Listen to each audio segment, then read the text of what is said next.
Thanks to those joining me live and to those joining me on archive. D-Style Boxing here. I have a question for the WWE. And I'll admit, I didn't even watch Raw. I didn't watch SmackDown today. So I don't know. I've kind of read what happened on the shows, but can the WWE explain to me why Ronda Rousey has yet to appear in any way, shape, or form on USA Network? No interview, no tweet, a tweet, something, nothing. You got nothing. You can't send a camera crew, something wherever she's at. You got nothing, like nothing. What's wrong with this company? Like, do they not want to be successful again? Don't they want to get millions of people watching wrestling again? Like, how do you go from over 10 million people watching wrestling in the late 90s to less than 3 million today? Well, this is a microcosm of that. Before somebody says, you didn't even watch Raw, what do you care? Well, remember what they said. Like, some people just watch it on social media, right? I checked their YouTube. I didn't see any Ronda Rousey videos. Well, there you go. I'm one of those then, I guess. So I didn't see it on social media either. They debut Ronda Rousey at the Royal Rumble. They put the women's Royal Rumble match because of all their bullshit, making history and all this other bullshit. It's good, WWE, that you're treating women better. Okay. Don't break, your shoulder blades. Patting yourselves too hard in the back. All right. Maybe you should do something about the racial prejudiced characters that you make. Since we're all about moving forward and making history, okay. But that said, seriously, where the hell is Ronda Rousey? You debut her and you put the Women's Royal Rumble last, and she's the last person that walks out. You have her point at the WrestleMania sign who knows how many fucking times. Okay, she's a fucking mute when she walks out. A fucking mute. She walks out, she points at the sign. Because just looking at the sign wasn't enough. She had to point, and she had to just stay there pointing at it. Like who does that, first of all? Right? That's not something people do, all right? But anyway, so they have her point at it. She walks out. She's trying to look serious. She's smiling. I can't tell whether she wants to portray a badass, whether she wants to be happy. I mean, what is she going to be, a bipolar character? Is that what they're going to do? Is she going to be like bipolar and, are they going to dive in to the character of Ronda Rousey like that? I doubt it. I just think she doesn't know what the fuck to do. Maybe it was nervous energy. But she walks out. She shakes hands with Stephanie McMahon. The next night on Raw, they can't shut up about how it was all over social media. And to keep the train rolling, I'm sure they did an interview with Michael. I'm sure they sat, they said, Ronda, we're going to put you over here in the set right now with Michael Cole. We're going to do it like an interview with you. And we're going to, I don't know. We're going to play clips of it for the next 2-3 weeks on Monday Night Raw. Right? No, they didn't do that. What the hell's going on? No, I have some ideas. I have a feeling Rousey isn't that good on the mic, and I think they've realized it. Everything in WWE is scripted today, right? Vince McMahon, right, doesn't just throw people out there anymore and see if they sink or swim. No, no, no. He scripts the shit out of them. Okay, he scripts the shit out of you, right? And I know that that's the Vince McMahon way. Well, it's actually the Stephanie McMahon way, right? But since it's his daughter, he's just going with it. And believe me, I have a feeling she's probably terrible on the mic. I have a inclination that has something to do with it. They're trying to figure out like how we're going to make this whole Ronda Rousey thing work out. Well, figure it out. All right? Have her do an interview with Michael Cole. You could, don't do it live. Pre-record it.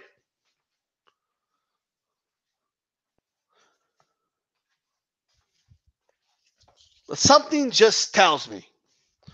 Maybe she had other things that she's doing, but, you can't come out and say, I'm a full-time promoter now. You're full-time. Oh, are you really? You're full-time? This isn't full-time. Full-time? First of all, so you're telling me Shinsuke Nakamura wins a Royal Rumble and he's in the middle of the card? You couldn't give him the ending? You did it for Roman when Roman won the Royal Rumble. But for Shinsuke Nakamura, no, we're going to put that in the middle of the card. Because we got to make history with the women. Asuka wins a Royal Rumble. You have Ronda Rousey come out and outshine all of them. Just to get a cheap, to get a cheap promotional stunt. All the people that watched Raw after the Royal Rumble, they're gone. They were waiting for Ronda Rousey. If anybody watched it yesterday, she never appeared. We understand you're trying to work it for WrestleMania, but you got to give us something. You have a 3 fucking hour program anyway, right? It's at least an hour of that content, and not counting the hour of commercials that you put on, right, is trash. You can make room for something. You should have had this all planned out. You should have had it planned out. What's going on? Horrible. I'm going to tell you guys, I'm going to predict how this Ronda Rousey thing is going to go. And it's going to sound brutal, right? But I don't think it's going to work out. I had some this might work. Now, they're going to make money with Ronda Rousey. People are going to watch WrestleMania. They're going to put her in some type of mixed tag match and stuff like that. They're going to make money from here to WrestleMania. But something tells me this is just not going to work, right? So something just tells me it's not going to work out. Because if this woman was ready, right, she would already be out there on the mic. I have a feeling she's going to be worse than Ken Shamrock on the mic. I do. And people think, they're like, oh, if somebody knows how to trash talk, they could do professional wrestling. They could work the mic. But that's just not the way it works, right? And I'm sure many people would consider Tito Ortiz a great trash talker in the UFC, right? He was horrible. When they had him in Impact Wrestling, he was horrible on the mic. He was terrible. Rampage Jackson wasn't, he was okay, Now, do I think those guys would have done better if they stayed around longer and stuff like that? Sure, right? But it's just not for everybody. It's just not for everybody. So we're going to see how this works out. I just want to know, where the hell is she? What's the point of introducing her to everybody or reintroducing her to everybody if she's not going to appear anywhere? No, but this style, you don't understand. They have to promote it for WrestleMania. Well, start it now. They couldn't do something? Something. Throw us a bone. Right? Like what? Something. I don't even care. Like her having prior commitments is not a good excuse. It's not. They should have figured that all out. When she went to the Rumble, okay, all they had to do was get her and Michael Cole for 30 minutes, ask some simple generic questions, have her answer those questions, and just have that pre-recorded. Show part 1 and part 2 and part 3 in 3 weeks. That's all you had to do. That's it. That's all you had to do.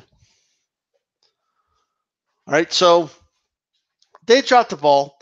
In the meantime, I want to do a throwback here and show you guys an example of horrible, horrible mic work. Let me see if I can find it here.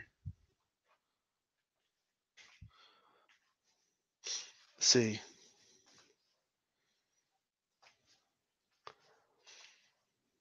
Now this was, they used to call it Raw is War during the Monday Night Wars.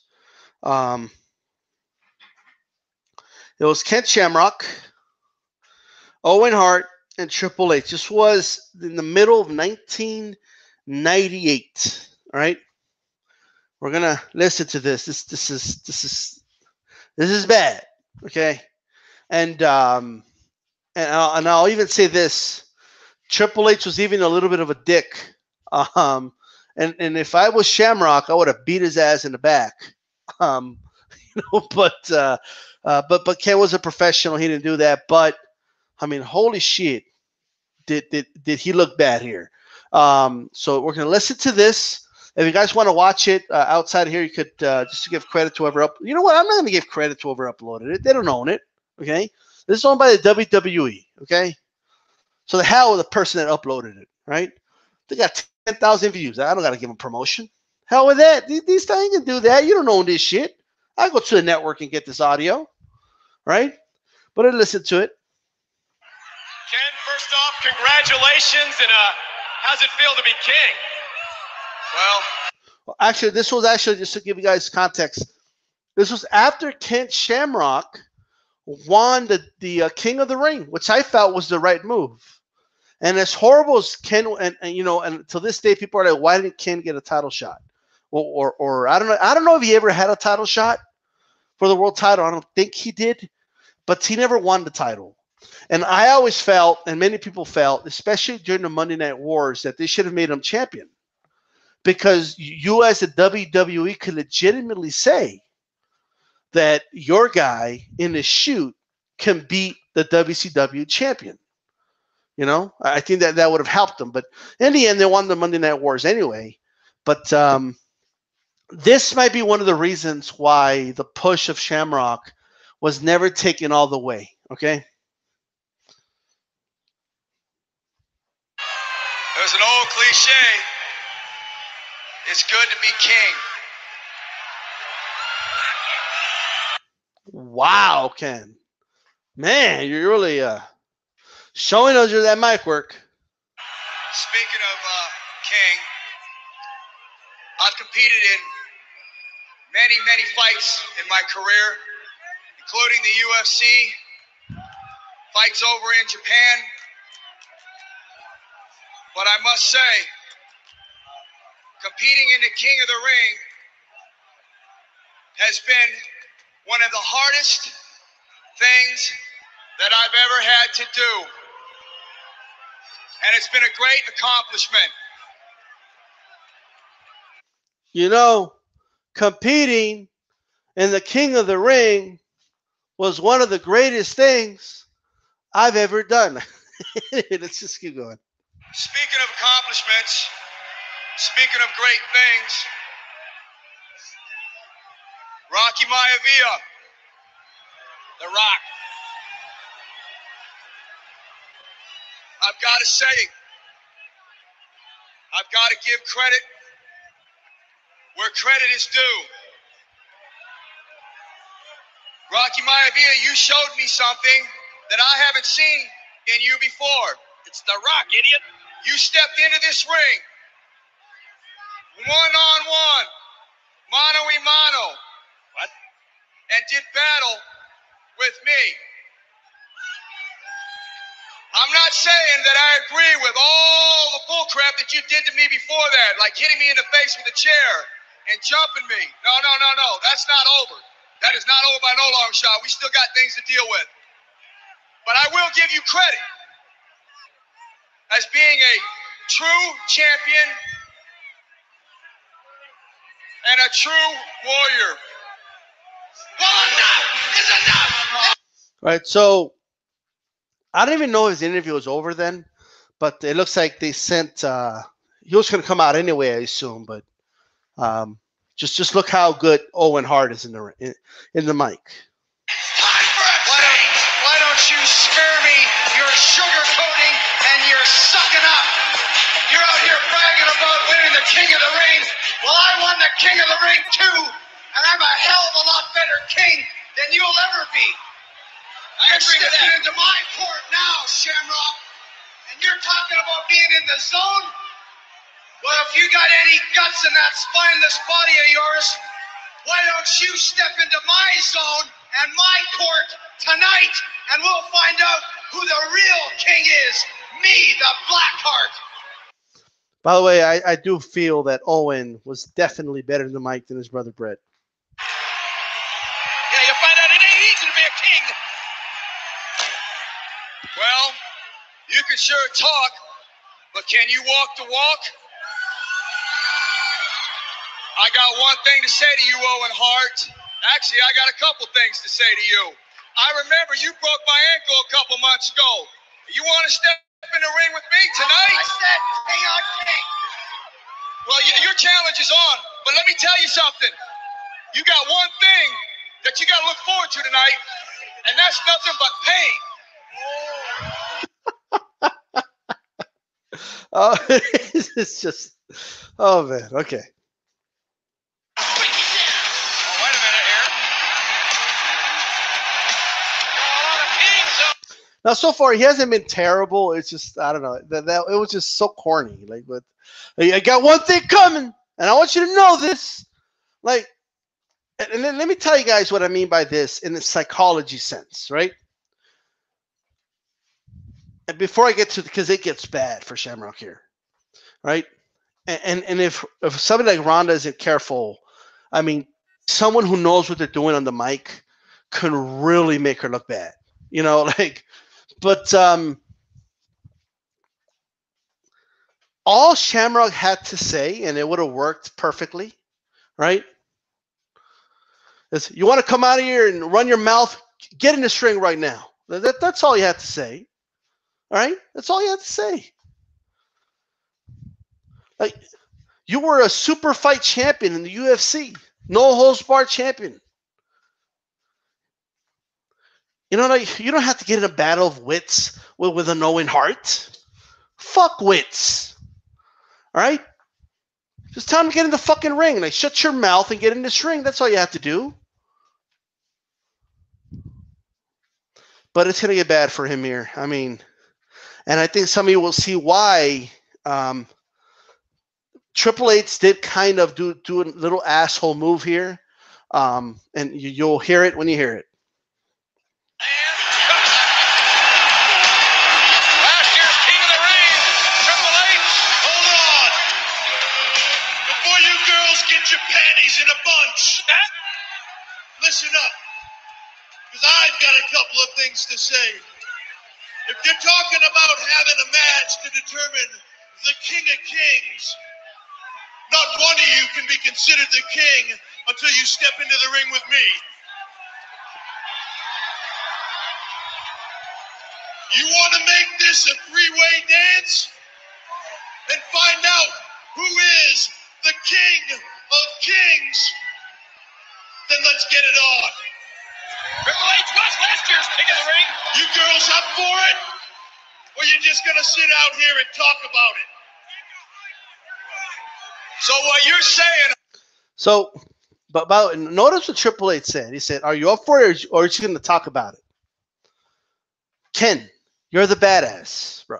Okay, You're the legitimate shoot fighter, right? Now, we all know it's scripted, but like, you know, everyone's thinking this in the back of their head. And what you say is, okay, you just get to the point and you say, I'm going to beat the shit out of both of you for interrupting my interview.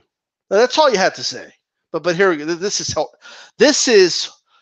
might be why, after winning the King of the Ring, Vince, I believe, pulled the plug, okay, on Ken Shamrock going for that WWE title. Because if you think he was going to put Ken Shamrock in a feud with Stone Cold Steve Austin, who would have shredded him on the mic, this will tell you everything. So, Hunter Hearst Helmsley and Owen Hart, is that you want Hunter Hearst, Owen Hart, and myself to step inside the squared circle? You're pretty quick, Shamrock. You're catching on.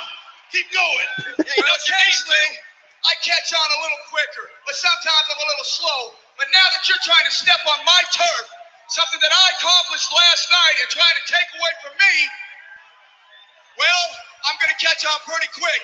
So what you're saying is, right here tonight, if you got the time, this is the place.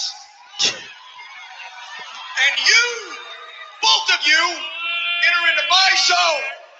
Let's get it on.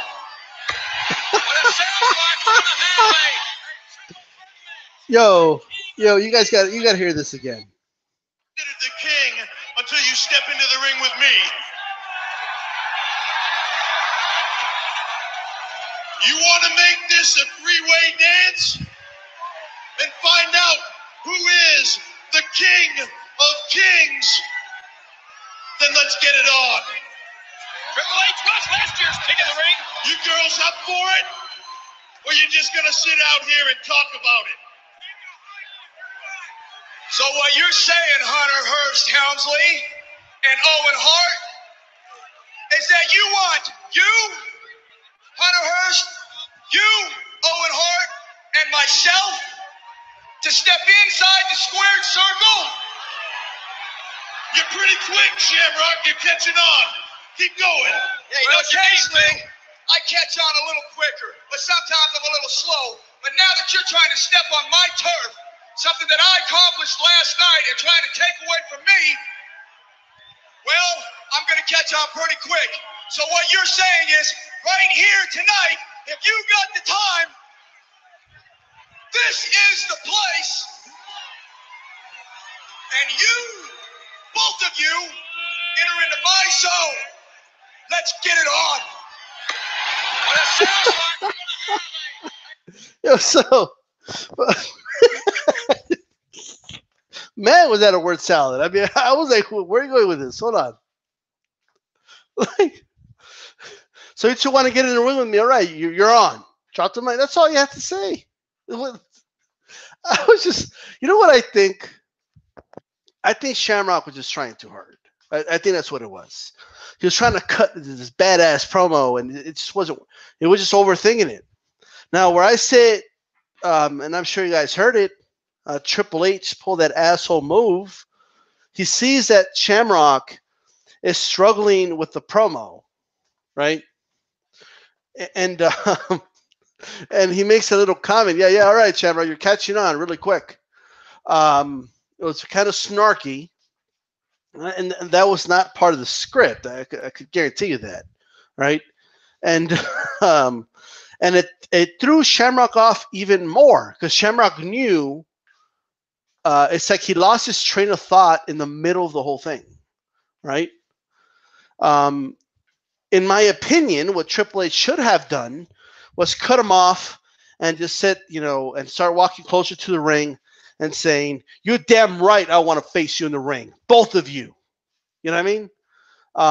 But instead, he made that little comment, kind of, I guess, calling him out, man, of not knowing what the hell he's saying. He was all over the place with his words. He sounded nervous at the end. And like, what the hell did he say? If you know the place, if you have the time, let's get it on. Like, I'm just saying, okay.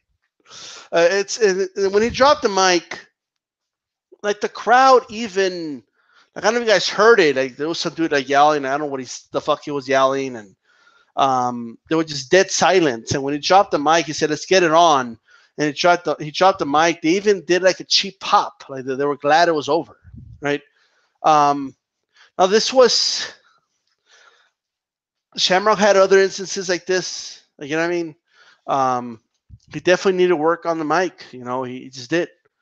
And I still remember, like, I saw an interview of Vince Russo saying, "Oh, you were so great on the mic," and I'm like, Vince, like, what are you talking about? Shamrock was never good on the mic, ever, right? And this was, by the way, there's different ways to deliver promos, and it's difficult to deliver a promo when you have somebody in front of you, because then it becomes a battle of wits, and you could just tell Shamrock had a hard time with that, and this is not just like him his trash talking was never good. Like even in a situation where that was real, like outside of wrestling.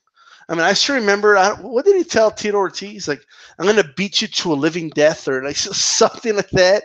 And Tito started laughing, and then he like kicked the chair. I was just like, okay. Yeah, there you go.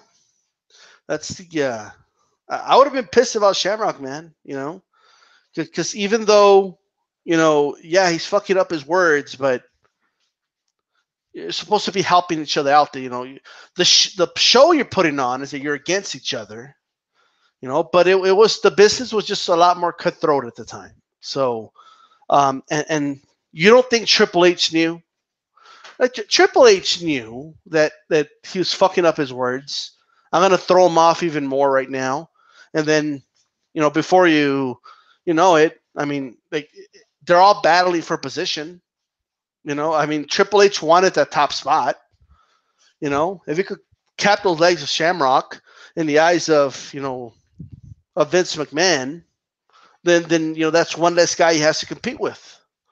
And it's no coincidence. I mean, shortly after this, I forgot what year Shamrock left the WWE, but the push of the King of the Ring after that, they didn't go anywhere with him. For those wondering, he did win the match. Okay, he did end up winning this triple threat match, which, so whatever that means, but he did pin Triple H. But I will tell you, man, that I think this was the beginning of the end for Shamrock. And it was the Attitude Era, and talking on the stick, on the mic, was a big component of it. So I don't know. Let me open up the chat real quick.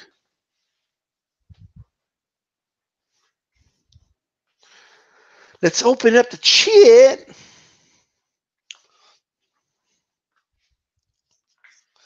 And it makes you wonder, because Ken already had experience in wrestling. And I'm telling everybody right now, I'm telling everyone, I'm going based off the interviews I've seen of Rousey. Her little, like, well, I think that, I'm just going to go out there and do my thing. And like that whole thing, like when she went off on Holly Holm, that didn't come off as menacing. It didn't come off as like, holy shit, or anything like that. I mean, it came off like the way two women at a spa would get in an argument. That's how it came off. Like I still remember when she did the whole, like, I see through you, that little good girl, preacher daughter, I see through you. Like, it's just, that's not going to work. Like, I'm telling people, it's not going to work. And so I hope to get her with Paul Heyman or something, right? But if she's anywhere near like Shamrock was, it's going to be terrible. And but before I go to the chat, with Shamrock, and I'll end it with this, they should have kept it simple, right? He should have just been straight to the point. You know, like that's the one guy Vince should have pulled to the side and been like, "Look, Ken, you're not a man of a lot of words here. You're the world's most dangerous man. Owen's going to come out to challenge you, and all you're going to say is, hey, I can do this right now. Get in the ring.' Triple H is going to come out, say, let's do this, make it a triple threat. And all you got to say is, I'm done talking. I'm going to beat the shit out of both of you later tonight. Okay? How dare you interrupt my interview? Right? That's it. It should have been simple to the point. I think they were trying to turn Ken Shamrock into this full-fledged, all-out performer where not only does he do good in the ring, but he's going to do mic work and it's, cut promos like the Stone Cold. It isn't going to happen, right? Anyway, let's read the chat here. All right. For those watching, don't forget to thumbs up the video. RKO Khan, I thought this was Raw. This week's Raw was not bad still. Elias wins triple threat versus Cena, and Strowman winners get sixth entrant in the Elimination Chamber. Well, look, man, I did not watch it, so I'm not going to sit here and rate something I didn't watch. Like, you know what I mean? I'm glad he enjoyed it, right? But I will say this, though. I did read about that, and what a horrible decision, though.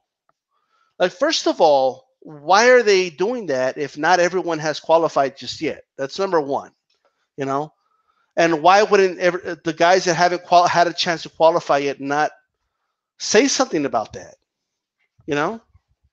Also, Elias coming out last, I hate it. Elias isn't going to win, so why is he coming out last? He's a great worker in the ring. Let him do his thing for a while. He's not going to win it, so at least have him last a while in the chamber. That's my opinion. Also, the element of surprise is the best part. There's no element of surprise here. It's. I remember that's part of the excitement of the chamber, right? When they do the lights thing and the four lights and only one light and then boom, that's the guy that comes out. But I remember. My favorite Elimination Chamber is probably not everybody's favorite, but it's the one where Bill Goldberg wreaked havoc and shit. And I hope they do something similar with Strowman. But, wondering when the hell is Goldberg going to come out was part of the excitement. So that's just my opinion. RKO, Ronda got straight fright. Seems nervous. I agree. Prince White Charming, what's up? Ken Shamrock wasn't that bad on the mic. Well, Prince Charming kind of went over one of them right now. Chael Sonnen is good on the mic. I don't know how good Chael would have been, but RKO Khan, she needs to be a heel. She was moving too smelly at the Rumble. Okay, but who cares? She got the shit kicked out of her in her first loss. She got knocked out in an even quicker loss the second fight. Now she's a monster in WWE. Well, yeah, they could still do that. I mean, Lesnar got his ass whooped in 2 straight fights, and they still pushed him, Now, Lesnar had a history in the WWE, and he knows how to work, So yeah, they can, Prince White Charming, Chael's act is more suited for wrestling than MMA. You could say that, Cable. It's almost like she was marketing ploy for UFC's women's divisions, but against real competition, she literally got stretched out versus Home and folded versus Nunes. Now she's going to armbar every chick. Well, by the way, I mean, I get what you're saying, but she did beat Kat Zingano, who beat Nunes, so it's not like she didn't beat anybody, Cable, well, I'll give her this. She's possibly the only fighter in WWE Women's Divas. Maybe she should work with Asuka and Natalya. But she shouldn't beat them. WWE should put tuna can jobbers against a lousy. Wow. Different approach we got here. Road Dogg was underrated on the mic. Road Dogg was pretty good on the mic, actually. Cable. Also, Alexa Bliss is 5'1", 112 as would get ragdolled by Lousy, too. How about Nia Jax versus Rousey? Yep. Nia Jax bots the simplest of elbow drops against Bayley. Enough said. Cable, she sucks. She's big, round and still athletic, so she must be and still athletic, so she must be a quote unquote monster. Cable, Sasha Banks sucks. Has injured up to 3 girls in the last 2 years or so. Yeah, she has. She's dangerous. Cable, I'll be back. I'll watch Lousy try to box again. LOL. Hulk Hogan, Nia Jax is irresistible blob versus the immovable plate. Jesus Christ. Prince White Charming, Chris Jericho destroyed Kent Shamrock on the mic. Did he? Wow. Jericho's one of the best on the mic of all time. Yeah. Navos, what's up, D-Style? What's up, bro? Prince White Charming says, did you hear Cain Velasquez's interest in going to the WWE? Wow. Really? Well, I know that he's had that. I forgot was it, the neck or something? If he does have a neck injury, I don't see him in the WWE because they're super sensitive about that. You know what I mean? Because of injuries that have happened and lawsuits and stuff like that, like this whole wellness policy they got now.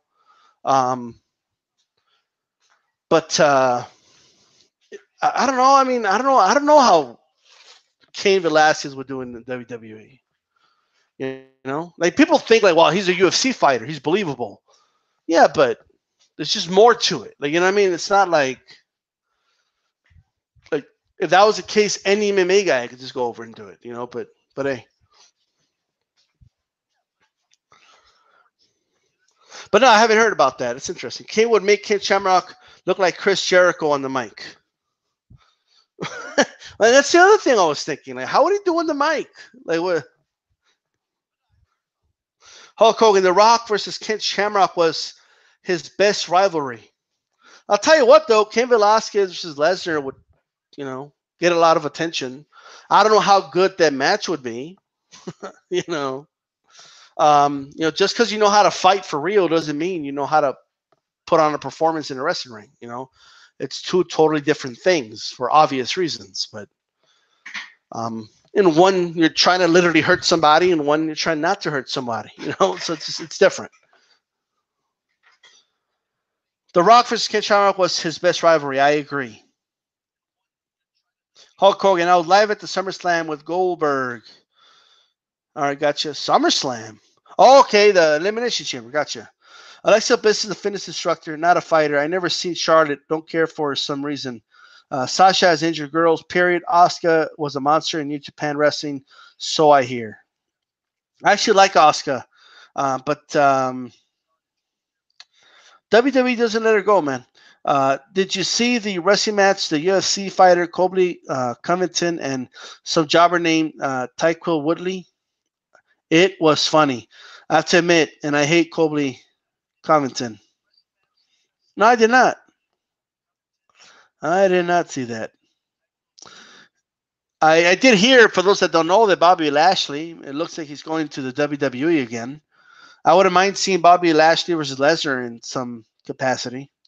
Elias is okay. Cable reminds me of an up-to-date Double J Jeff Jarrett. Well, I see that because of the guitar, but I like Elias, man. I walk with Elias. I really do. Eddie LM. Ronda should have walked out to the same way or close to it.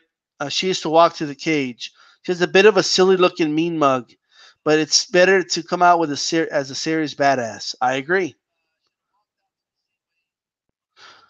Cable. Lesnar lost honorably. Lousy did not. Lousy only notable win is against Tate. What about Cat Zingano?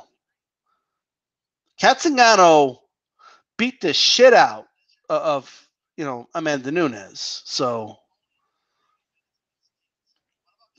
Eddie Alem, Lesnar didn't lose honorably either. The guy always shelled up whenever he was grazed by a punch. Yeah, I remember that. But I think what Cable means is he wasn't crying about it afterwards and stuff like that. He wasn't complimenting suicide or he wasn't you don't ask Lesnar about his losses in the UFC, and he looks away and says, "I can't talk about that right now." Asuka is the best they got, says Hogan. Do you think they will turn Elias to a face like they did with Braun Strowman? Have they officially turned? Because you see, sometimes I wonder with this company, Because one week Strowman's a face, the next week, he's a heel. I mean, they can't make up their minds, But I think the fans just like him now, so they're just kind of going with it. But hey,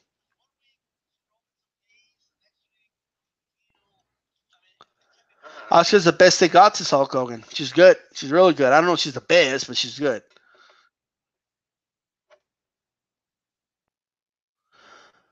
Do you think they would? Let's see. Prince White Charming. Lesnar got kneed by a superhuman Overeem. He got kneed for good, especially in the body. The other thing they had with Lesnar that they don't have with Rousey, is the whole like storyline of he had this stomach infection. I forgot the name of it. He doesn't have it anymore. You know what I mean? And the fact that he went back and beat Mark Hunt, kind of even helped him more. You know, he needed a surgically repaired stomach. There you go. Yeah, Sarah McMahon was a good win for Rousey too. Yeah. Like it is revisionist history to say that Rousey didn't beat anybody, especially when sometimes styles just make fights. So it's Rousey beat Kat Zingano. Kat Zingano beat Nunes, and Nunes beat the shit out of, as we all know, Rousey, right? But it's in my opinion, it's just not correct to say she never beat anybody when she did beat Tate. She did beat Nunes. I'm sorry, Kat, which beat Nunes. Sarah McMahon was another good win for her. You know what I mean? So walk with Elias is WWE. And by the way, they should keep him heel. I don't think they should turn her face at all. Elias he's one of my favorites right now. What's up, Blood? No, she's not there yet, man. Diverticulitis, or however you spell it. Oh, there you go. Supposedly he was eating pure meat. Yeah, and Brock is one of those like country boy dudes that goes hunt deer and like he fucking peels in himself and So who the fucking knows? He probably contaminated himself and shit.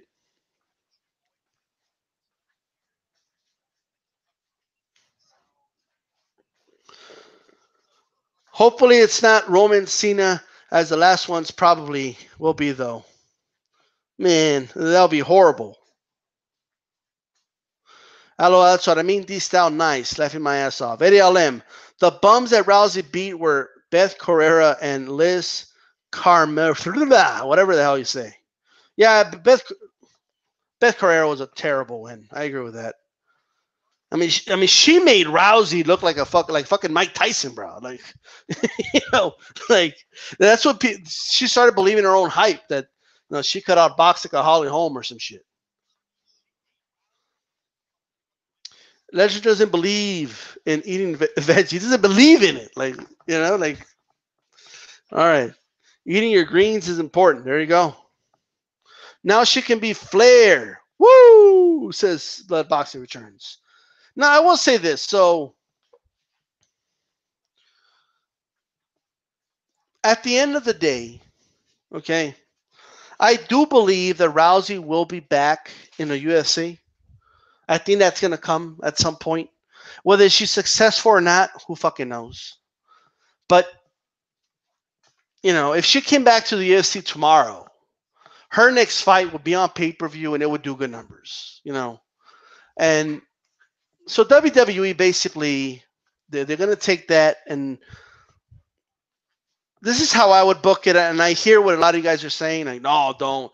She sucks, and she got knocked out twice, and like, yeah, that wasn't a real fight, guys. Okay, like the WWE, they're not fighting for real, so that's irrelevant in a way.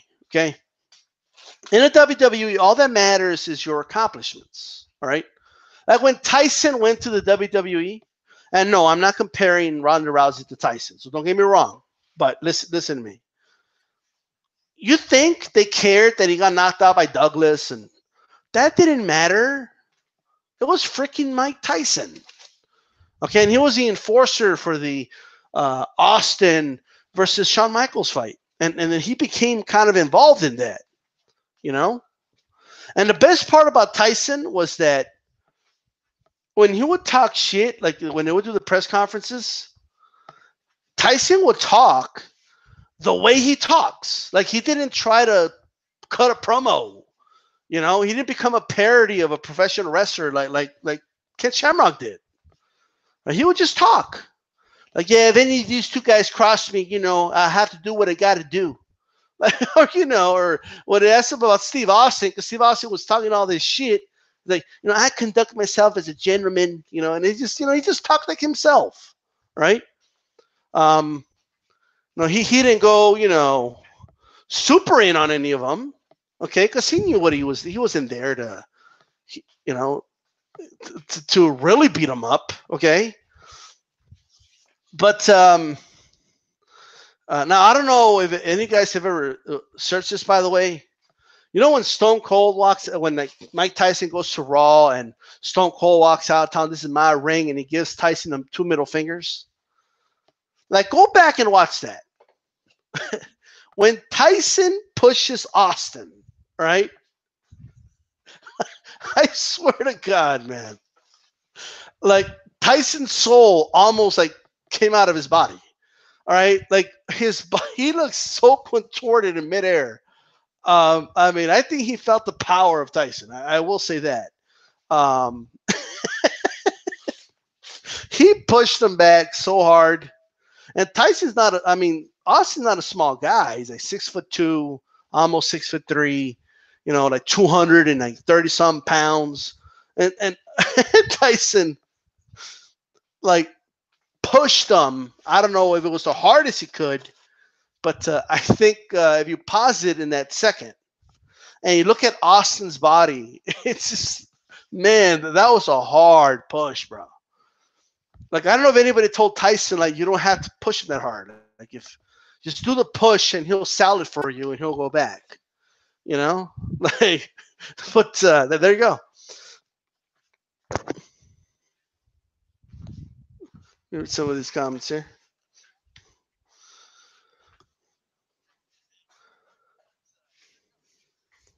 Boxing historian Ronda Rousey, LOL. Cable is a hunter.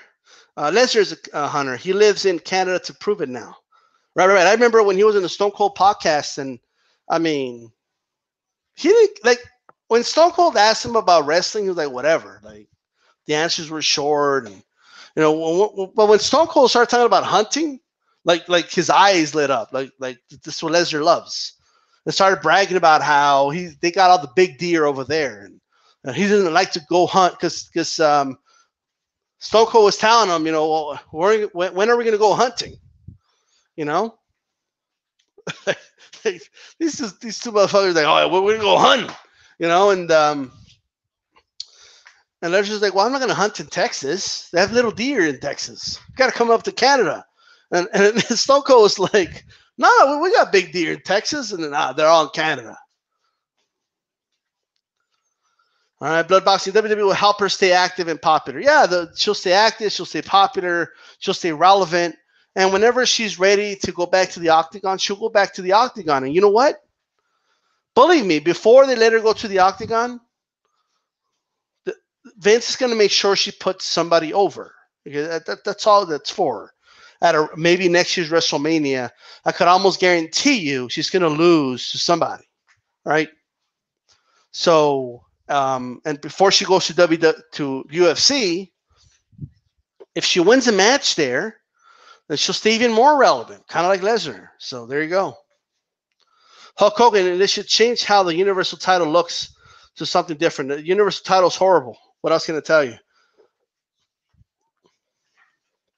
Bloodboxing. Then she can come back to UFC for another beatdown. Well, there you go. Eddie LM. You know what would help Ronda Rousey? It would help her immensely, right?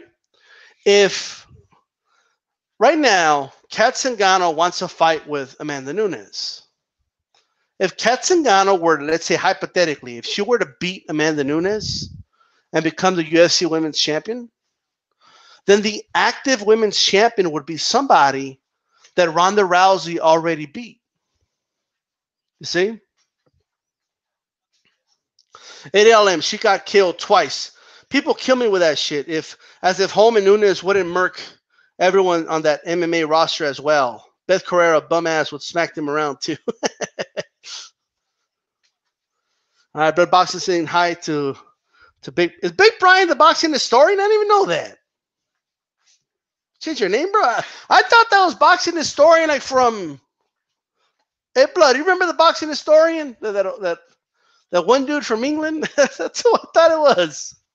I was even thinking to myself, like, damn, boxing historian. He's now wrestling too. Anyway, what's up, Big Brian? I didn't even know that was you, bro. All right, Hulk Hogan, Tyson with DX was really good. Hulk Hogan, Mayweather promos were pretty good too. You know what never made sense? Like when Tyson turning on Shawn Michaels at WrestleMania 14. It made no sense, but it was cool. You know, I have no idea why Tyson just turned on Shawn Michaels after joining DX, but whatever. Like, there was no reason. Like, I don't remember. Did Shawn Michaels do something in the storyline that pissed off Tyson, or what? Did they ever say that he worked with Austin, like, to cook that up, or what? And by the way, this is just rumors, but it is rumored that one of the reasons, and this is just a rumor, that one of the reasons Tyson was the enforcer for that fight was to intimidate Shawn Michaels, because Shawn Michaels was basically, they didn't want him to do anything crazy and not put over Austin in that match. But it could just be a coincidence. I know I've heard stories about Taker taping his hands in the back and saying you better put him over and this, that, and the third. And you have to understand what type of an asshole Shawn Michaels was back in that day. He was not putting anybody over. And this is the most asshole thing Shawn Michaels ever did. And when I think about it, it's like I still to this day don't understand why the WWE let him get away with this. All right. But he was going to wrestle the British Bulldog in England. All right. It was like a special event in England. They told the Bulldog, you're going to win that match. Right. So now the British Bulldog had a sister that had cancer. So it was obviously in the story, but it was like beyond the storyline. Like, he dedicated the match to his sister because he knew he was going to win. Right? Like, he was because he was popular in England. Like, he did an interview over there with some news outlet, said, I'm dedicating this match to my sister. That same day, British Bulldog gets told, change of plans. Michaels is going over. Because Shawn Michaels pulled strings in the back somehow. I mean, till this day, I wonder, what did Shawn have on Vince? And I'm like, what happened? Did he suck his dick and then convince him to do it? It didn't make sense. It never made sense to me. Like, you're the fucking owner of the company. You screwed Bret Hart, bro, to prove that you're going to do whatever you got to do. But when it came to Shawn, so the British Bulldog had to put over Shawn Michaels. And he had to lose the mid-card European title to Shawn Michaels. Because Shawn Michaels wanted to win that belt. I don't know if this was before or after. I think it was before the Montreal Screwjob. Like, you were already going to win the WWE title. WWF at the time. Why the fuck do you need... because he wanted to be the Grand Slam champion. He somehow convinced Vince that if I'm going to be a world champion, I can't lose to the European champion. That is crazy. Of course, and then he went to Bret Hart. After Bret got the news, you're going to have to put over Shawn Michaels in Canada. And Bret Hart said, okay, fine. People don't even know that. And then he went to Shawn and he said, hey man, I just want you to know that that I don't have a problem with putting you over in Canada. And then Sean told him, well, good, because if the roles were reversed, I would not have done the same. And that's when Brett got pissed off, right? Brett said, I'll put anybody over. He wanted to put over Steve Austin. He would have put over, I think he even suggested Shamrock, right?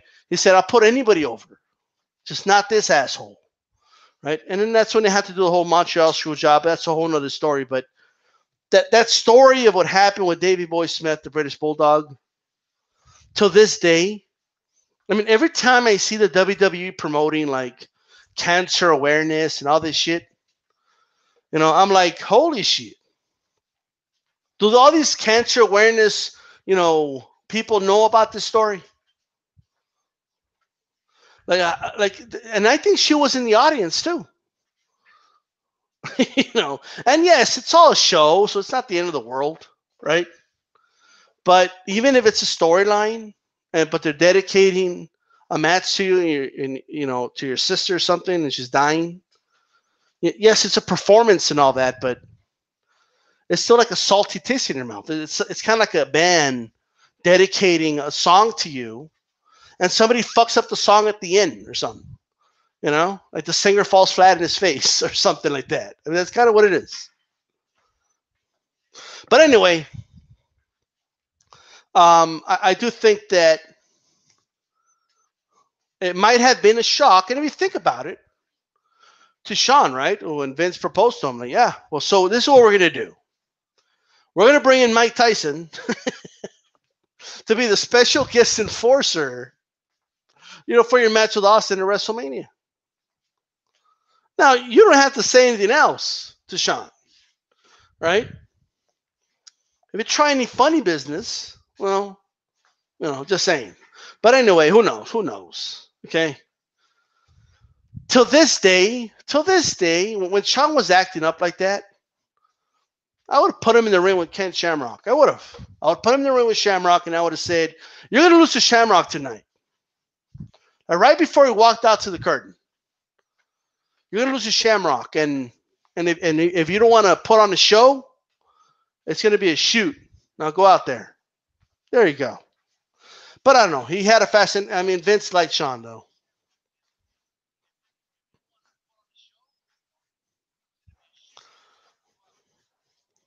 Mayweather promos are pretty good, too, says Hulk Hogan. All right, Cable, it's way she lost that matters. Not that she lost to General, got hyped up and lost. I thought she could beat men. How is she getting knocked out by 145-pound women? Yeah, the whole she could be men thing was fucking retarded. Did you hear Misha Tate interested in going to pro wrestling too? Is she? Why not? Fuck it. Cable. Anyway, she cried and cried twice. No honor. Now lousy is going to beat all these girls who their life and soul in the business, like Natalia and Asuka. No. Well, all I say, man, is that she's going to bring a lot of attention to the women's division, and in the long run, it's going to be better for them. Becky Lynch is greater than Lousy Rousey. Man. LOL, what's up? All right. Blood says LOL, nah. Cock Chestner. Is that Brock Lesnar's name now? Eddie LM. The female wrestlers are a joke. Yeah, they should let Lousy whoop their asses because she actually could. Yeah. I mean, I don't know the backgrounds of these girls, so I can't say definitely all, but more than likely, you're right. Yeah. Tyson, Cold Stone, Steve Austin. Oh, I remember that. Yeah, Cold Stone. Yeah, buddy.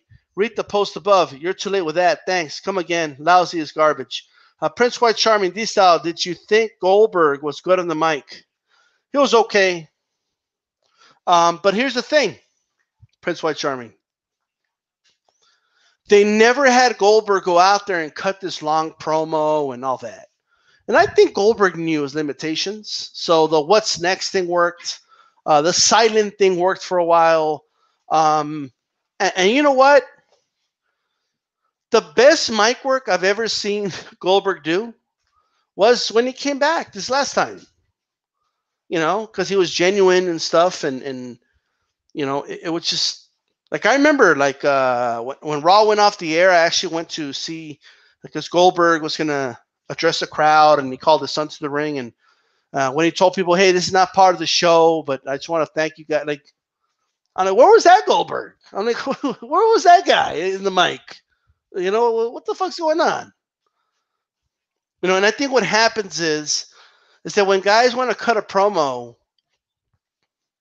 like this old saying, right? A promo, the character you are is like an amped up version of your real self. And I've always felt like that's such a horrible thing to say, right? Not saying you can't be amped up and stuff like that, but just be yourself. Whenever you cut a promo and it comes off as a parody of a promo, then there's a problem. Like if you're cutting a promo and it's like what people like think a promo is, then there's a problem. Cable, yeah, I like wrestling. I would never even try that shit. Getting in a real fight is fun, and it's real competition. All right, Prince White Charming Goldberg was a sub Shamrock level on the mic, in my opinion. Yeah, but again, he never put himself in these awkward situations, right? Prince White Charming Goldberg was Cable, amateur boxing and pro boxing. I never boxed pro, of course. Hulk Hogan and HBK or Bret Hart, who do you got all time? In my opinion, look, Bret Hart is my favorite. I think as an in-ring performer, I think, what they could do in the ring, I do rate Shawn Michaels higher. In-ring psychology, they're both very good, but I rate Bret higher. On the mic, I rate, HBK higher, but I do think he's overrated on the mic. And then, of course, it's just Shawn Michaels was very good in the ring. And I just want to make sure I say that before I say the following. But he is overrated. And by that, I mean, I don't really believe he's the best of all time. Right? Like when people say he's the best of all time, like without question, and I'm just like, look, he's good. He's one of the best to do it in the ring, right? But I don't know if he's the best of all time. I think he was his loyalty to the WWE, right, and practically having a lion's share of his whole career in the WWE, and his whole career as a singles competitor in the WWE benefited him, right? But I don't agree he's the best of all time. Cable Goldberg talked in the mic, really. Very rarely. Hulk Hogan, I say they're even probably the best rivalry ever. Yeah, you could say that, but it was more like a outside of the ring type of thing. Cable, he did. He sounded like a heavy smoker on the mic. What you gonna do? Like that. Barely put words together. Goldberg broke every Jewish stereotype. Wow. Cable, Bret and Shawn, Mike. Well, from 1996 to 1997, yeah, the fact they had real beef too helped with the realism. See that? It was realistic. Lousy is not. Well, there you go. Hulk Hogan. I remember when Goldberg gave himself a concussion and couldn't get through his promo. I remember that. Yeah. Like, why are you banging your head on the wall, idiot, before you walk out to the ring? Like Goldberg is like your stereotypical meathead. Like he did some stupid things. I remember when he was punching the window in the car. Like, what are you doing, dude? Like, fucked up his arm. Like, you know what I mean? It goes out of, and this was in the middle of like the war. Like when WCW and WWE were like teeter-tottering, and they needed him, and he just put himself out of commission. He fucking bangs his head on the wall before he walks out to the ring. And you're like, why are you doing this? But to him, it's so he could pump himself up. And I'm like, then pump yourself up, but don't fucking hit your head on the fucking concrete wall, dude. All right? Comes out with blood streaming down his forehead half the time. Like, what are you doing?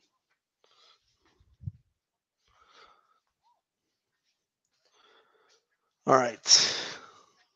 Cable just saw it the other day. All right. Eddie LM. Joe Rogan was one of the main catalysts for the ridiculous Rousey hype. That shit needed to be derailed the way it did. Yeah. Black Seas says Hollywood Hogan was the best version of Hogan, NWO. All right. Cable. Yes, I know Goldberg got on the mic. I just couldn't remember anything memorable he's ever said, other than who's next. Hulk Hogan. Every version of the Hulkster was over, brother. All right, Bloodboxes. Goldberg was improved on the mic. Has big time. Yeah. Man and Water, but a lot of those guys said they were to be themselves would be boring. You need to see genuine nuts like the Macho Man. All right. Well, some people are just not gifted on the mic, and that's just the reality, you know. Goldberg had a personality of a death fish. Yeah. All right. Prince White Charming. John Cena is greater than HBK. No, I don't know about that. Okay, not even. No, bro. Is Cena better than HBK in anything? The Rock is greater than all, says Man in Water. The Rock was good, man. Black Seas. Shawn Michaels was the best.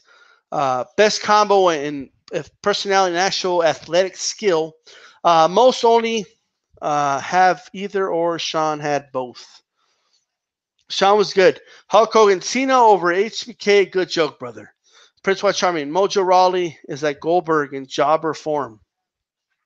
Yeah. That dude. That dude's crazy. Eddie LM. Heel Rock is probably my favorite on the mic. Hollywood Rock was hilarious, as was the low-tone version of The Rock in 98. Prince White Charming, Mr. America is the best Hulk Hogan. I like Mr. America, says Hulk Hogan. Cena is better at rapping than HBK. Is he? Because Cena ain't that good, you know? Now, let me find something here. Look, check this out. Just to see how entertaining The Rock is. Okay? Let me bring this up.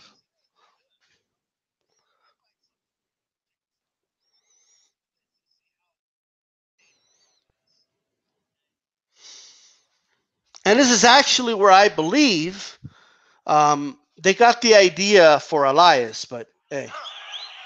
Leaving Sacramento, Sacramento, there I go. Leaving Sacramento, this is great. Sacramento, there I go. They got some fat ass women there, and Rock is gonna just say no. What a song, just say no. Well, I might take a plane, I might take a train. How do you people live here? You must be insane. I'm leaving Sacramento. Sacramento, I won't stay. Check this out, check this out. Check it out. But I'll be sure to come back when the Lakers beat the Kings in May. I'll be sure to come back when the Lakers beat the Kings in May. Man, that's number one with a bullet. Oh, no, wait a minute now. Wait a minute.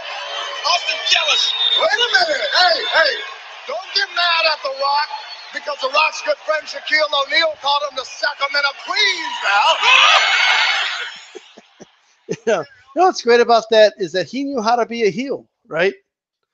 Because first of all, it's hard not to like The Rock, right? So he comes out as a heel, and you're like, he'll find a way to make you boo him. So with his song, and you guys heard what he said, right? They're big fans of the Sacramento Kings. Well, there you go, right? And they got some fat ass women, and The Rock is gonna just say no. That too. So there you go. That's not something that you would see today in wrestling, because it's not politically correct to say things like that, But hey,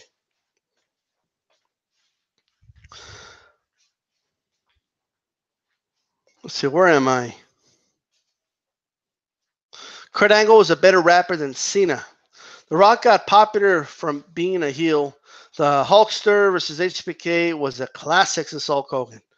Man, that match is hilarious because HBK was selling to such a ridiculous level, and you guys should look it up. Look up HBK versus Hulk Hogan,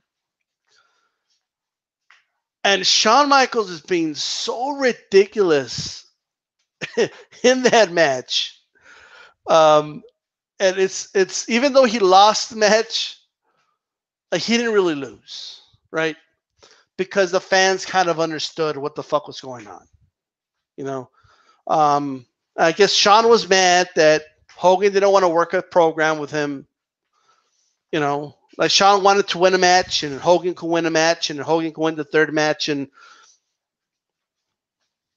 as the story goes, Hogan said, "Nah, how about I win the first two, and then that's it." So there you go. After 3 more minutes, The Rock says, "You know your role and shut your mouth." There you go. The Hulk versus Rock was another one. Hulk versus Rock was okay, but it was a crowd. The crowd made that match. Cena's more charismatic. He should have been a bad guy, a long-term heel. I don't know about if I'm going to put Cena and charisma in the same sentence, but Prince White Charming, HBK sold big boot of Hulk Hogan legendary style. Man, he sold that thing.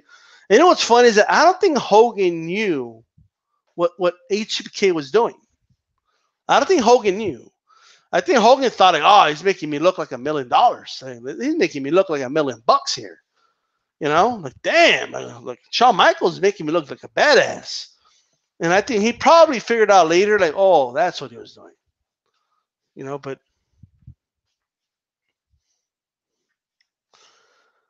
Hulk Hogan, he hits a present day wrestling just by looking at the past. Gotcha. Eddie Allen, Toronto. That is the jabroni beating la pie eating. Eyebrow raised. Stronger than a bear, faster than a buck. The biggest thing to hit Canada because the Maple Leafs suck. Wow. All right. Shawn Michaels was snarky a lot of times. He was kind of like a pest rather than a charismatic guy. Prince White Charm. HBK getting a big booted by Hogan reminded me of Zab Judah being killed by Costa Hulk Hogan. It was the power of Hulkamania that made HBK look like that, brother. And I tell you, Hulk Hogan thought like Shawn Michaels is just making him look like $1 million, you know. And but yeah, kind of knew what would happen there. I do remember Shawn Michaels' promos though on Hulk Hogan were hilarious. They really were. I will say that.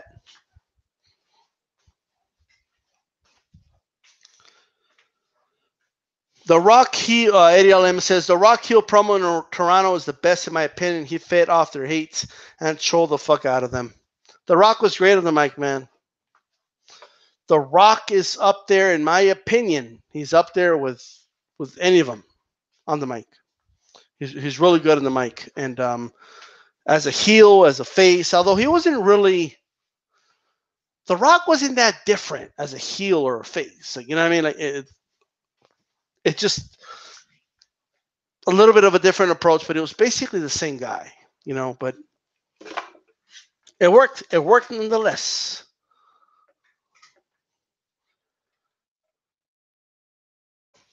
HBK promo Canada was gold. Well, let's see if we can find some more promos here so we can play them. Let's see. This is one of my favorite of all time. We'll play it right now.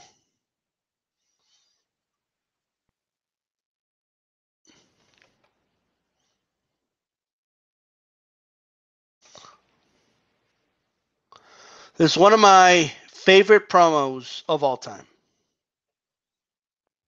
Fourth prestigious King of the Ring, Stone Cold Steve Austin, an incredible victory. The first thing I want to be done is to get that piece of crap out of my ring. Don't just get him out of the ring, get him out of the WWF. Because I've proved, son, without a shadow of a doubt, You ain't got what it takes anymore. You sit there and you thump your Bible and you say your prayers, and it didn't get you anywhere. Talk about your Psalms, talk about John 3:16. Austin 3:16 says, I just whipped your ass. Come on, that's not necessary. All he's got to do is go buy him a cheap bottle of Thunderbird and try to dig back some of that courage he had in his pride. As the king of the ring, I'm serving notice to every one of the WWF superstars. I don't give a damn what they are. They're all on the list, and that's Stone Cold's list, and I'm fixing to start running through all of them. As far as this championship match is considered, son, I don't give a damn if it's Davey Boy Smith or Shawn Michaels. Steve Austin's time has come. And when I get the shot, you're looking at the next WWF champion, and that's the bottom line, because Stone Cold said so. Obviously, anything but humble. The fourth prestigious. By the way, if you guys look at Michael Hayes' look when he says Austin 3:16 says, I just whooped your I honestly think he was shocked. I think he was thinking to himself like, whoa, whoa, whoa, whoa, whoa.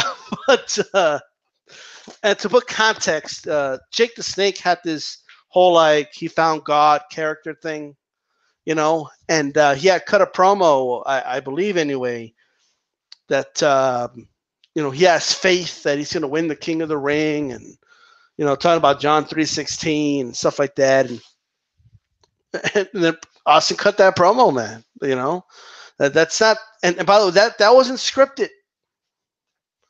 You know, they gave Austin an idea, like, you know, go out there and cut a promo, whatever. That's it. That's all they told Austin, and he went out there and he cut that promo. Organic. It flowed.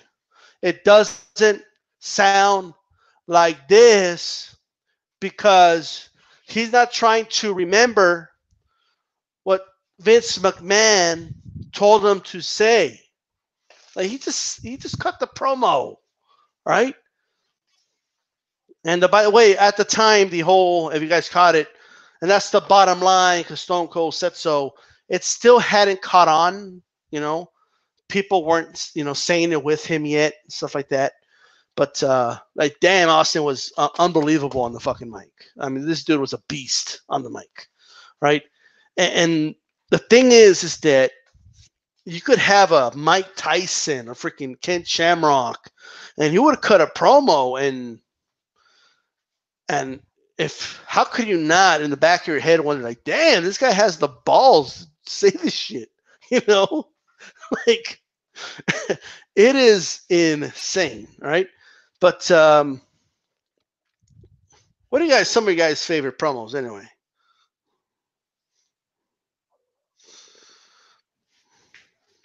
Read some of these comments.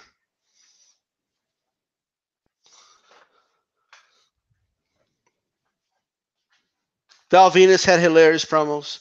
Oh yeah, that's the one where HBK faked out Toronto and had to believing Bret Hart returned. Macho Man Randy Savage on the cocaine. That's a good one. Yeah, that one. Prince White Charming. I was a kid when Val Venus came to WWE and asked what Money Shot was to my dad. He just remained silent. Wow. Okay, King of the Ring needs to be back. Yeah, I don't know what happened to King of the Ring. You know, it's why is it gone? Who fucking knows, right? I like Ric Flair NWA promos when I was a kid. Yeah, Ric Flair is the man. Ric Flair is one of the best on the mic.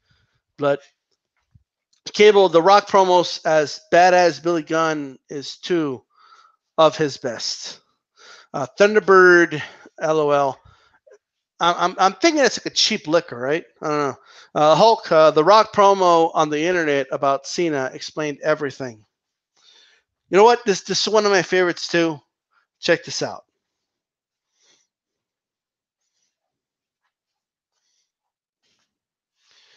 Let me bring this up really quick.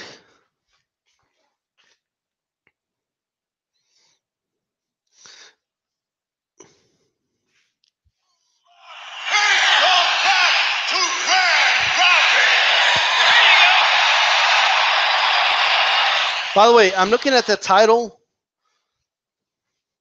that first Undisputed title. Way better looking than that piece of trash title they're walking around with today. And before The Rock says anything else, The Rock is not going to go riding motorcycles with The Undertaker. The Rock wouldn't be caught dead sharing a glass of milk with Kurt Angle. But after what happened last night at Vengeance, the triple threat match at Vengeance, The Rock has got 2 words to say to The Undertaker or Kurt Angle. Quite simply this: thank you. Thank you. The Rock says thank you for making that match one of the most electrifying and exciting matches The Rock has ever seen. Classic statement. You're right. But that was last night. That was last night. Last night. This is tonight. Oh, yeah. Tonight, right here on Raw Live. Woo! And tonight, The Rock is here doing exactly what he said he was going to do. The Rock told, what's his name? Eric Jerkoff, Eric Jackoff, whatever. Doesn't matter what that jaconi's name is. Oh, yeah, The Rock told him that he was going to come to Raw Live Monday night, stand smack dab in the middle of the People's Ring, the undisputed champion. Here, do something. Órale, órale, La Roca. La Roca. Ese, ¿quién te crees, man? Who do you think you are, Holmes? You know, man, I got a problem with you, ese.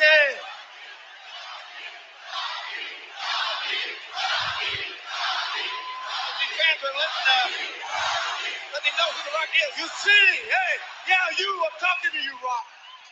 You see, I got those chavalitas at home, man. I got 2 little girls that say, and they worship the ground that their father walks on. They idolize me, man. Little Javelitas. I'm sure they're young. And you see, man, the other night when I walked in the room to say goodnight, for them to show their father the respect that he deserves, I saw something very disturbing.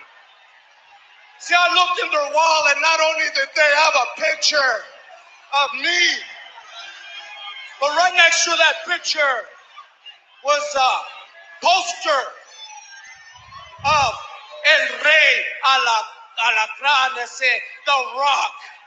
Uh-oh. Javelitas got a Rock poster? Ooh, Mr. Big Shot, the movie star, man. You know what, man? In my heart, I knew I had to teach my little chavalitas, my little girls, a lesson. I had to show them discipline. So I got your poster, man, and I got it and I ripped it up and I burned it, and they ran after me going, Daddy, Papa, ¿por qué? ¿Por qué? Why did you rip that poster? Shut up! Oh. We're going to be telling them. ¡Cállense! You got to discipline them. A mí me respeta. Whoa. You sick psychopathic freak. What?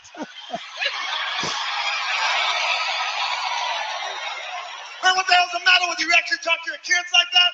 You actually talk to your kids like that when The Rock says this? You come out running your mouth. Hey, you get it straight. The Rock ain't no movie star. So what? The Rock's done a couple movies, big deal. The Rock ain't no movie star. Eddie Guerrero, you are a movie star. What? Oh, yeah. We all know that. The Rock will remind every single one of you. We've seen all your movies, so congratulations. A string of hits. But The Rock was always wondering, clear something up for The Rock. Who were you? Were you Cheech or Chong?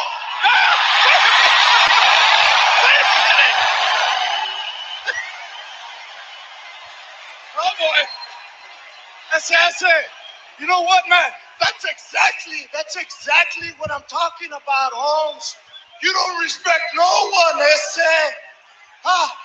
you know what, man? The reality is, man, you're jealous. You're jealous of me, man. Wait a minute. Here's Latino heat. You know what, man? See, You know, and all these gabachos know that I'm the better wrestler, Holmes. The Gabachos know it. I'm more good looking. The people's champion? What a listen. Hey, man, let me tell you something, man. I got the hottest haircut going on in America today, man. Nobody, I said nobody, can wear the mullet like I do. I mean, listen, come on, man. This should be called the people's mullet. The mullet. Equals a mullet. The hottest haircut in America. The hottest haircut in America should be called the people's mullet. Let The Rock say this. With a haircut like that and a face like that, it looks like Billy Ray Cyrus went ahead and had sex with a retarded hyena. What? Oh, he's getting heat with Latino heat now. You can't say something like that. Ah, come on. Eddie Guerrero's little Chavalitos can't like this.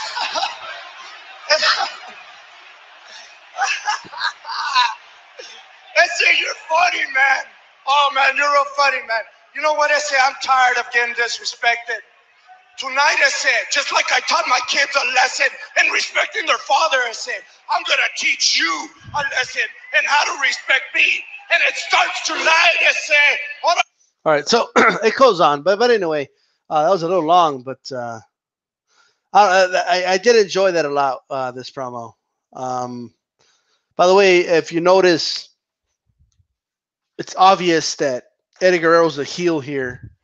And it's obvious that he left himself open for The Rock to crack some jokes on him.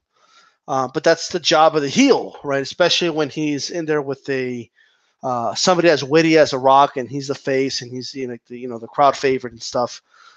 Great stuff. This is great stuff. I do wish, however, I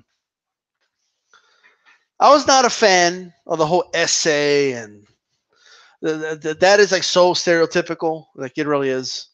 This idea that all Mexicans walk around talking like that, it's kind of ridiculous. I'm okay with the English and Spanish. And Spanglish is something that's done a lot, but the whole essay thing, I could have done without that. But I always hated that. But I get that that's what WWE wanted him to do. And that's what he did. He made millions out of it, so whatever. But oh, well, that was some hilarious shit. Go back here. Whoa, whoa, whoa, whoa, whoa. You sick freak. All right.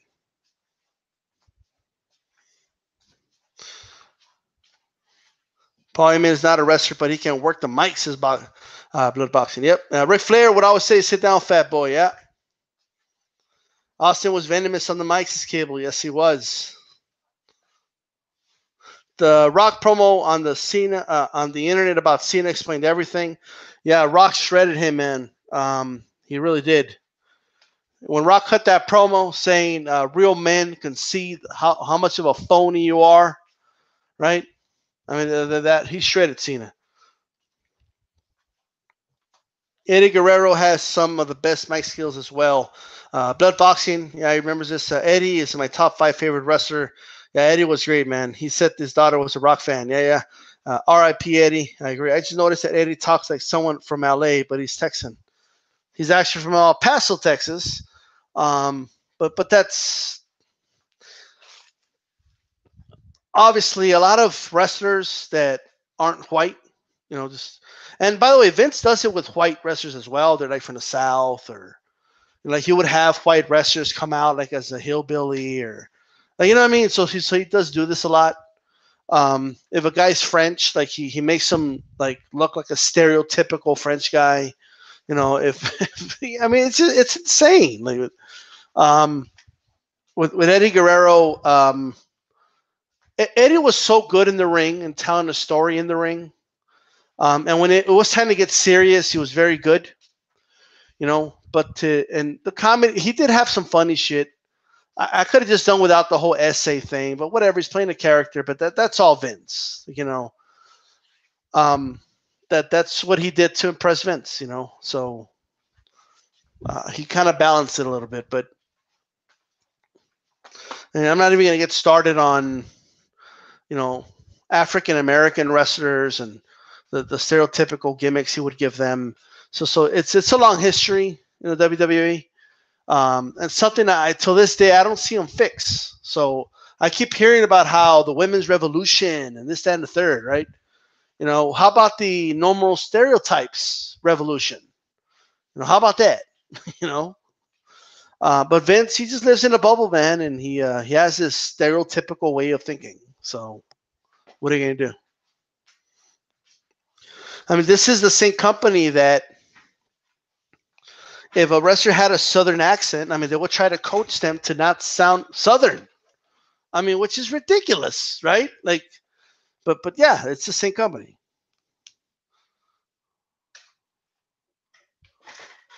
Let's see, Eddie, hand down best all around great wrestler. I always thought Conan was Chicano, says Black Seas. He's from Mexico, right? If I'm not mistaken. But boxing returns. All promos are memorable. Even some of the bad ones. Remember the Ultimate Warrior promos? They were strange, man. Ultimate Warrior was a weird dude, man. But it's weird because as a kid, like I got pumped up when I watched the Warrior. Non Mexicans won't know the difference, right? Do you remember Jimmy Wang Yang? I don't think I do. No. Korean Cowboy. No, I don't. Ultimate Warrior WrestleMania 6 promo was great. Yeah. The Lowriders too. That's an LA thing. He's basically a Chicano from the 60s. Yeah. Triple H isn't a fan of a stereotype gimmicks, I heard. Good. And you know probably why? Because Vince gave him a stereotypical gimmick. You know? Like if you're from England, then you have to be like this blue blood, guy. Like, you know what I mean? You have to come out to music of symphony music and like I'm from England, like come on, bro, like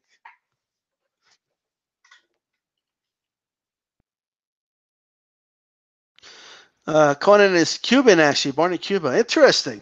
Wow, I don't know that. He does a lot of work in lucha libre and stuff. Mike 104 Town Biz shit like that Vince told John Cena, what's good, my yeah, did he? I wasn't watching by the time that happened, but damn, that's whack. Yeah. Eddie LM, it was Vince's way of making Eddie the WWE version of Speedy Gonzalez. Yeah.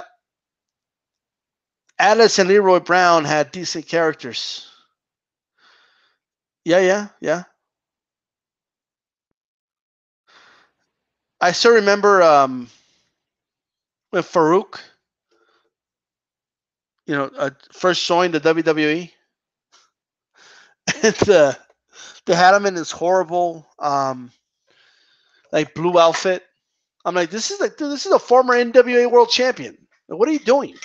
You know, um, the one guy, the one black guy that Vince did try to push, it was like the wrong guy. Like, you know what I mean? Like Ahmed Johnson was horrible. I mean that dude was a choke. I mean, he was a horrible performer. It's like damn Vince that you picked the wrong one. Like it was just terrible. They never did anything with Booker T, which is a shame. I did like the King Booker gimmick. That was great. That was some solid gold shit. And for some strange reason, the WWE never like they would push Rock as Samoan, like the Samoan or I don't know. They would always point out that he was Samoan. Like even when he debuted, he was Rocky Maivia, right? When his dad was African American, and it's one thing. I don't mind them pointing out that his mother was Samoan, but like he did have a dad, Vince, and his dad did wrestle in the WWE. Like, it's like what's going on here, But yeah, I don't know.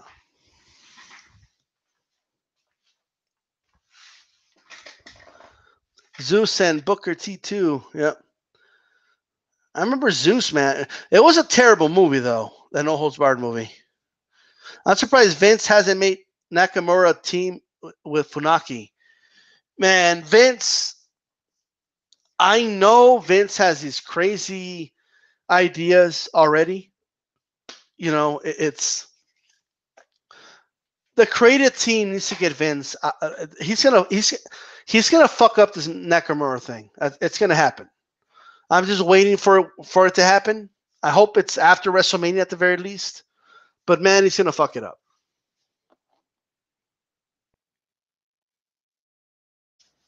Conan was an amateur boxer that took up pro wrestling. Interesting. Eddie LM, as Chicano myself, it was a bit annoying at first, but Eddie was so good as a wrestler and character. He made it work. He made it endearing. Yeah, I agree with that. Prince White Charming, isn't Ahmed Johnson a pedophile as well as a terrible wrestler? I don't know about that. I haven't heard about Ahmed for a while. King Booker was my favorite black wrestler. Junkyard Dog, Coco. Prince White Charming. I like the Junkyard Dog as a kid. The Rock considers himself Samoan first over being black. Was that true, or he said it himself? Did he? Wow. Eddie LM, did Rock actually say that? I don't know. I have no clue. Prodigy Sabizi, Ronda Rousey got more mainstream coverage in one night than the whole WWE has had in how long? A trash ass company. Well, there you go. Black Man of Water, he looks more Samoan than black. Doesn't matter. Like you know. But Prince White Charming, he said that Samoan tradition is very important to him. Booker T was supposed to beat Triple H at WrestleMania 12. You know what? He was. And somehow Triple H weaseled his way into convincing whoever he convinced that it wasn't the time yet. You know, Triple H did that to RVD, and he did it to Booker T. And for those that, like, just think about it. Triple H put over, I think, Chris Benoit, but that only lasted, like, they literally used Chris Benoit as a transitional champion. Because that Chris Benoit losing to Randy Orton, who then lost it to Triple H. And then Triple H lost it to Batista. You know, so he was able. He put over the guys he was friends with. You know, aside from Benoit, but when it came to like the RVDs, the Booker T's, he should have put them over for sure.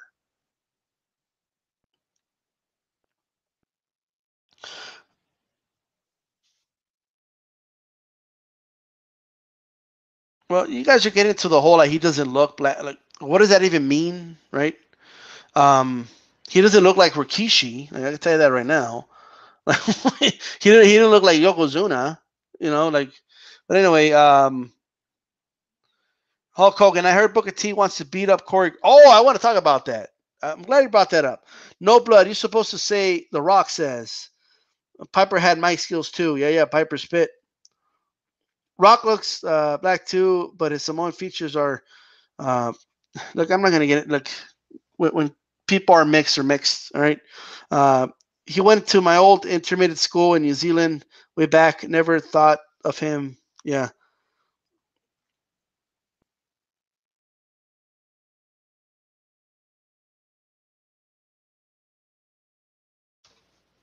All right. So let me go ahead and see here, Eddie. Just because he's celebrates his Samoan customs more means nothing. Samoans have a lot of customs and traditions to celebrate. What customs does Dwayne Johnson have to celebrate of his dad's side? He mixed race. Nobody thinks of him as mixed race. They totally do. Uh, I don't know this whole comment about. I don't know. Like the fastest sprinters in the world are black. So I don't know what that means. Okay. Jericho makes me laugh too. Jericho's hilarious, right? Never mind. Let's not miss the point that I was making. Okay, about Vince being way too stereotypical, right? regardless of what you think Rock is. Like, he tried to make him a stereotypical Samoan. Okay, Rocky Maivia. Like, you know what I mean? Like, that's what he tried to do.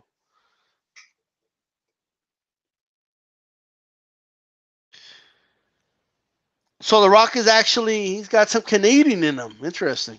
All right. Anyway, let's see if we could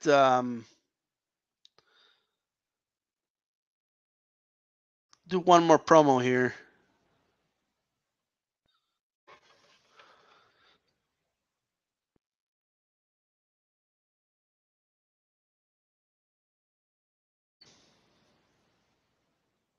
Let's give Ken Shamrock one more shot. How about that?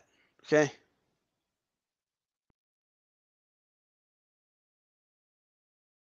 We're going to give Ken one more chance. Is known in the Ultimate Fighting world as the most dangerous man in the world.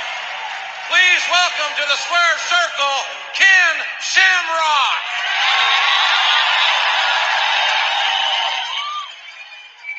Ken, WrestleMania 13 on March 23rd is going to be a huge event. People all over the world are going to be participating in this event, and I'm happy to say that here tonight we have been informed, it has been confirmed, that in the Bret Hart, Stone Cold Steve Austin matchup, the submission match, which now could be a WWF title match at WrestleMania 13, you will be the special referee for that matchup. I'm sure the fans of the WWF who respect you immensely are wondering, what kind of official is Ken Shamrock going to be at WrestleMania 13? Well, first of all, I'd like to say hello to all the fans out here. It's great to be in the WWF. Another thing I'd like to say is it's an honor to be a part of WrestleMania 13. It was a privilege that Vince asked me to be a part of it and be able to referee a submission match between Stone Cold Steve Austin and Bret Hart. After all, who better knows submission than myself? I've been doing it all my life. I'm a fighter, and that's what I do. As far as referee is concerned, my only concern is that the referee does the best job he can, and that would be myself. And that there will be no rules breaking, and that if anybody thinks they're going to intimidate Ken Shamrock when it comes to a no-holds-barred fighting thing, as Stone Cold Steve Austin as Bret Hart, my thing is I am going to be a fair referee, whether Bret Hart likes it or Stone Cold. we got to hear that again. I think Ken has a hard time keeping his train of thought. I think that's what it is. I've been doing it all my life. I'm a fighter, and that's what I do. As far as referee is concerned, my only concern is that the referee does the best job he can, and that would be myself. And that there will be no rules breaking, and that if anybody thinks they're going to intimidate Ken Shamrock when it comes to a no-holds-barred fighting thing, as Stone Cold Steve Austin as Bret Hart, my thing is I am going to be a fair referee, whether Bret Hart likes it or Stone Cold Steve Austin likes it. It doesn't really matter. It's their problem if they don't. One thing about it, I know that you... That's horrible, man. Like, I can't get over how horrible that is. I just can't. That's bad. You know? The job of the referee, to be fair, that's myself. In a lot of competitions, you always ask the referee to be fair, impartial, and certainly show no fear.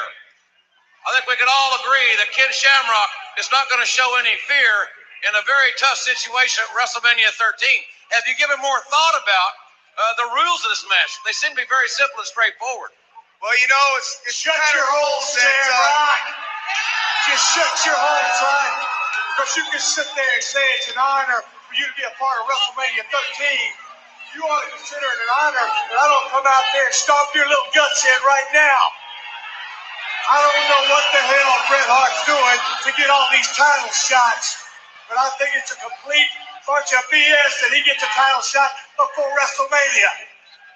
Now, the last thing I am is a Bret Hart fan, but I hope the hell he wins against Psycho Sid, because that means the title will be on the line at WrestleMania. And you can sit out there with that stupid look on your face, and even you know that title should be on the waist of Stone Cold Steve Austin. Bret Hart, you can come to the ring at 13 with your little sharpshooter, but I ain't never given up at nothing in my life. And you think that I'm going to start at WrestleMania 13, you got another thing coming. Stone Cold Steve Austin's time has come, and you don't know what I'm coming with, son. And Scott, the bottom line is, Shamrock, after I get through making Bret Hart say I quit, I might just as well knock your lights out and sweep the ring with you. It's getting a little personal, and I apologize for that. Well, you know, fighting is my game. It is my life. I've been doing it all my life. Right. I didn't bring my tights here tonight to even to get it on here. I came here to do one thing, and that's to referee a match fairly. But if you think that you're man enough and you want to come on down here in the ring, I am not going anywhere. All right, tough guy. Anyway,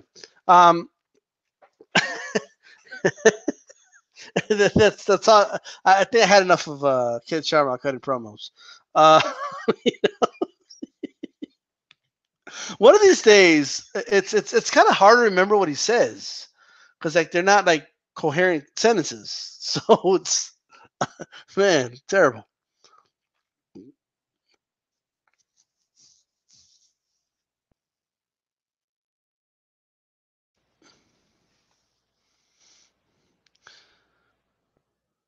American Samoa is part of the USA, but not Samoa. Or the two different places? I don't know.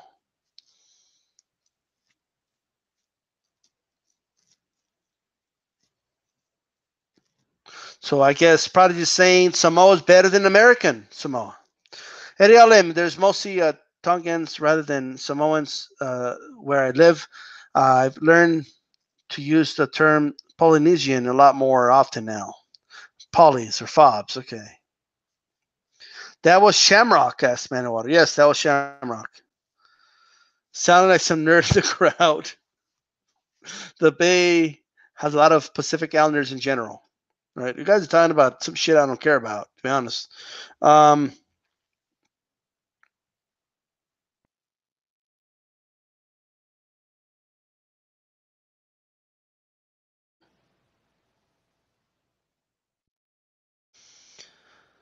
Where's Sarah? Kiss Ass Club. Yeah, the Kiss Ass Club was stupid. All right, guys. I'm gonna wrap this up. I have been on here for a while. Like, you know what I mean? So I don't think there's anything else I really want to play here. So that's it. This is D-Style, and I'm out. Peace.